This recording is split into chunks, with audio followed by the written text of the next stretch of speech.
Cerita Rakyat Timun Mas dan Raksasa Hijau. Alkisah pada zaman dahulu kala, ada seorang janda miskin yang tinggal sendiri di tepi hutan. Karena umurnya yang semakin tua, janda itu merasa semakin sulit melakukan pekerjaannya, karena dia harus melakukannya sendiri.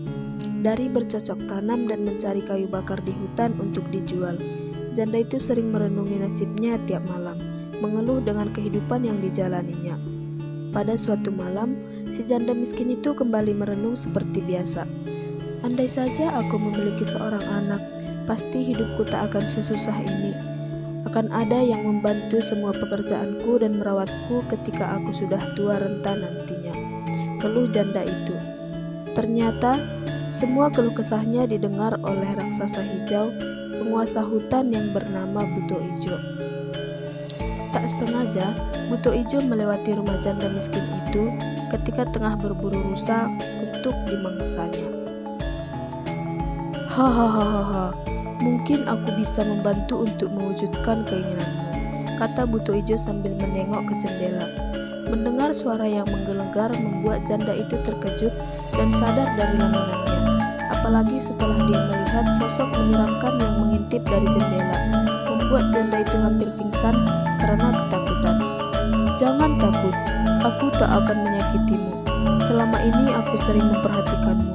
Aku sering mendengar semua keluh kesahmu, dan kali ini aku datang untuk mewujudkan keinginanmu. Aku bisa memberimu seorang anak, kata Buto Ijo. Benarkah itu? Wajah janda kini menjadi berbinar-binar karena senang. Rasa takutnya kini telah hilang tertelan rasa bahagianya. Tentu saja benar. Aku adalah raja raksasa penguasa hutan ini. Aku tak mungkin membohongimu, kata Buto Ijo meyakinkan. Lalu, bagaimana caranya aku bisa memiliki anak? Tanya janda itu. Dahulu kala, sebelum aku dan kaumku diusir dari kerajaan langit, aku sempat mencuri sebuah biji timun mas ajaib. Jika biji ini kau tanam dan kau rawat, maka dia akan tumbuh dan dapat membuat apa yang kau minta terkabul. Jika kau minta emas, maka dia akan berbuah emas. Jika kau meminta harta, maka buahnya akan berisi intan dan permata.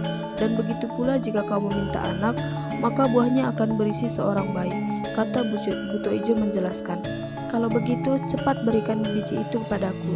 Aku akan segera menanamnya, pinta janda itu bersemangat. Tapi ada syaratnya. Apa syaratnya? Semua pasti akan kupenuhi. Janda itu semakin tak sabar. Jika kelak anak yang lahir adalah lelaki, maka dia akan menjadi milikmu sepenuhnya. Tapi ketika yang lahir adalah anak perempuan, maka dia harus kau serahkan padaku untuk aku makan. Apa kau setuju? Hahaha. Suara Buto Ijo menggelegar ke segenap penjuru hutan. Mendengar syarat yang diajukan Buto Ijo, janda itu termenung sejenak, tapi karena keinginan untuk memiliki anak sangat kuat, akhirnya dia menyanggupinya. Akhirnya biji timun emas ajaib itu diberikan, dan pada esok harinya janda itu segera menanamnya. Dia merawat tanaman itu tiap hari, hingga akhirnya tanaman itu berbuah.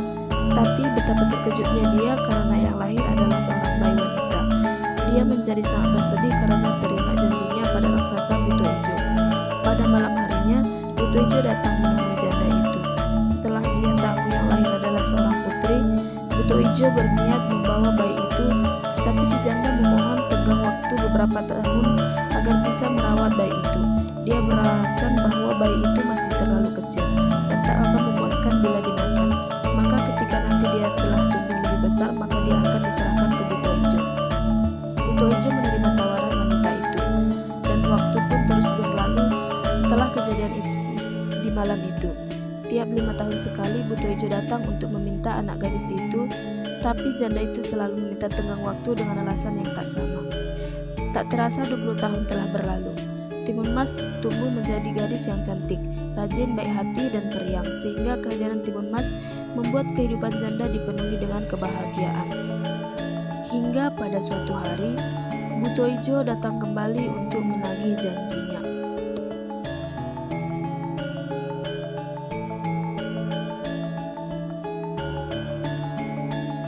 Hai manusia, sekarang aku datang lagi ke sini untuk menagih janjimu. Cepat, Serahkan anak itu padaku, kesabaranku sudah mulai habis, kata buto ijo marah. Beri aku sedikit waktu lagi, dia masih kurus, tunggulah hingga dia gemuk, pinta janda itu. Tidak bisa, kesabaranku sudah habis. 1 minggu lagi aku akan datang dan dia harus sudah siap, kata buto ijo sembari pergi menahan amarah. Sementara itu, Timun Mas tengah berada di hutan untuk memetik bunga melati kesukaannya. Ketika dia tengah asik memetik bunga, tiba-tiba ada seorang kakek tua berjubah putih menemuinya. Ternyata kakek itu adalah Raja Negeri Langit. Dia menceritakan semua kisah Timun Emas pada Timun Mas dan menceritakan juga kesedihan yang dialami oleh ibunya karena janjinya pada raksasa buto ijo, dan akhirnya kakek itu memberi sebuah bungkusan kecil pada Timun Emas. Di dalamnya berisi sebuah sebutan garam dan terasi. Gunakan dengan bijak untuk menyelamatkan diri ketika buto ijo mengejar. Pesan kakek itu kemudian menghilang.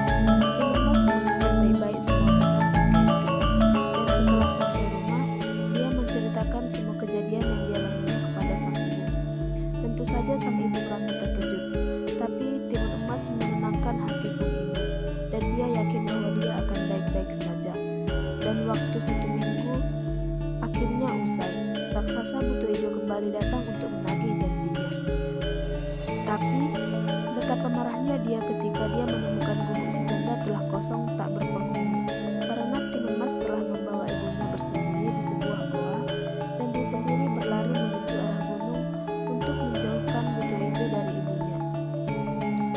Melihat gunung yang sudah kosong, buto ijo pun mengerahkan kesaktiannya untuk mencari tahu keberadaan Timun Emas. Dan pada akhirnya ketemu, buto ijo itu pun segera mengerahkan segenap kesaktiannya untuk mengejar Timun Emas. Dengan waktu tak berapa lama, dia sudah dapat melihat Timun Emas berlari di kejauhan. Melihat raksasa buto ijo yang tiba-tiba sudah ada di belakangnya di kejauhan, Timun Emas terkejut. Dia panik dan perasaan takut mulai menghampirinya. Akan tetapi, dia mulai teringat kembali pesan kakek tua yang dia temui di hutan. Timun Emas pun langsung membuka bungkusan yang dibawanya. Dia mengambil duri dan dilemparkan ke arah buto ijo. Sungguh ajaib, ketika duri itu menyentuh tanah, kontan kawasan di sekitarnya berubah menjadi hutan yang penuh dengan pohon dan tumbuhan berduri. Tentu saja hal tersebut membuat buto ijo kesulitan, karena dia dihambat oleh duri tajam yang membuat sekujur tubuhnya terluka. Tapi buto ijo bukanlah raksasa sembarangan. Dia memiliki kesaktian yang tinggi sehingga diangkat menjadi raja para kaum raksasa. Dan dengan ilmu yang dia miliki, akhirnya buto ijo mampu melewati hutan itu. Meski tubuhnya penuh luka dan goresan, dia tetap bertekad kuat mengejar Timun Mas. Timun Mas, kau tak akan bisa lari dariku, teriak buto ijo sambil menggeram. Melihat usaha pertamanya gagal, Timun Emas kembali membuka bungkusan yang dibawanya. Kali ini dia mengambil selubang garam dan dilemparkannya, dan keajaiban kembali terjadi. Kawasan itu berubah menjadi laut yang luas, sehingga kini jarak antara Timun Emas dan buto ijo dipisahkan oleh lautan.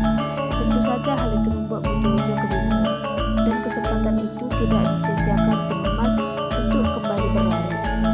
Tapi buto ijo tak menyerah. Kembali dia membaca mantra dan mengeluarkan aji kesaktiannya. Dia lalu berenang melewati laut ajaib itu. Lukanya kini menjadi semakin perih karena terkena air laut yang mengandung garam. Tapi ternyata hal tersebut tak menyurutkan tekadnya. Malah emosi dan kemarahannya semakin menjadi. Dan akhirnya dengan susah payah, buto ijo berhasil menyeberangi laut ajaib itu. Dan setelah buto ijo melewatinya, laut itu pun lenyap tak berbekas. Kau membuatku semakin marah. Lihat saja jika nanti kau tertangkap, aku akan melumatmu hingga tak tersisa. Amarah buto ijo semakin meluap tak terkendali. Melihat usaha keduanya menjadi kembali gagal, Timun Emas sedikit cemas, karena kini dia hanya memiliki satu benda tertinggal, yaitu terasi. Jika ternyata usaha yang terakhir ini gagal juga, maka dia sudah pasrah pada nasibnya. Tapi kembali Timun Mas menguatkan hatinya. Dia yakin Tuhan pasti akan memberi jalan keluar dan menolongnya.